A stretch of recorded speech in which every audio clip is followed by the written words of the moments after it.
Mga kaibigan, nalulungkot po ako kasi yung ating pong mga tanim, ayan, katulad po niyan, yung ating sitaw, ayan, ganyan po ang nangyari.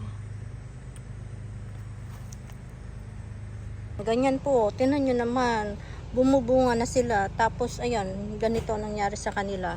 Kasi po ay meron nakapasok dito na kaibigan natin na laging mahilig mangain po ng mga tanim ko. Ayan, tinan nyo oh, sayang naman sila oh. Nagbubulaklak pa naman na. Yung ating mga kamoting bagin po, ayan, tinan nyo ang ginawa nila oh. Ayan, inubos. Hindi pa tayo nakakakuha ng gulay dito. Ayan, hindi pa natin natatalbusan to. Inunahan na niya tayo. Sayang naman, ang ganda-ganda pa naman ito at ang lago-lago ng mga dahon nila. Ayan oh, talagang inubos. Ay nako. Yan po ang mahirap dito sa ano ko kapag po merong nakapasok na ano na kaibigan natin. Yung mga ano kasi po, may mga deer dito, mga rabbit. Ayan, minsan meron pang bear na nakakapunta rin. Ayan, pero buti na lang yung ating ampalaya ay hindi niya ginalaw. Ayan. Kaya hindi niya ginalaw to kasi alam din niya na ano, mapait daw ang ampalaya. Ayan. Kaya hindi niya pinakaialaman to. Ayan, buti naman kasi oh, diyan lang tayo nakapagpalaki ng ampalaya. Ayan. Yung ating mga sitaw, oh, inano din niya.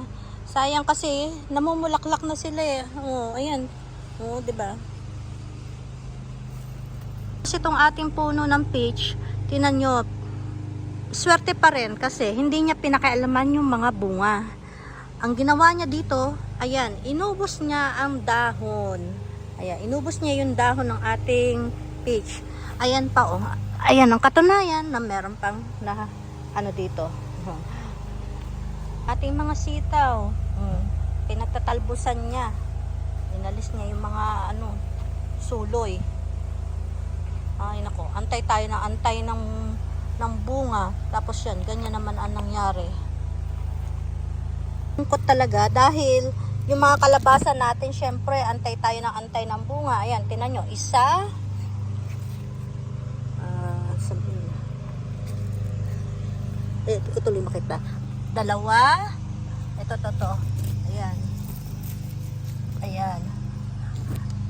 At, ayan po. Ito. Malalaki na yung ano niya, bunga niya. Ano naman, talaga naman. Ba yan? Kaya nanghihinayang po ako, nalulungkot talaga ako. Kasi syempre, antay tayo ng antay ng bunga ng tanim natin, tapos ganyan ang mangyayari, di ba?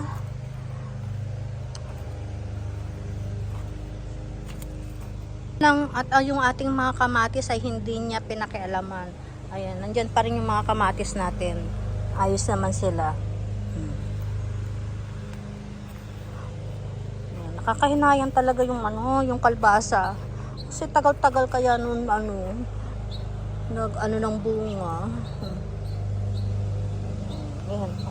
Ayos naman yung mga kamatis natin dyan. Yung ating ano, yung ating puno ng peach oh, talagang naubos yung ano dahon. Pero swerte pa rin natin dahil yung bunga niya ay hindi naman niya ginalaw. Ayan, kaya mamaya ay ayusin po natin. Ayan. So yan mga kaibigan, iniano ko lang po, shinare ko lang po ang nangyari sa aking mga halaman. Ayan. Maraming salamat po sa panonood nyo mga kaibigan, mga kamamis, mga kadadis ko dyan.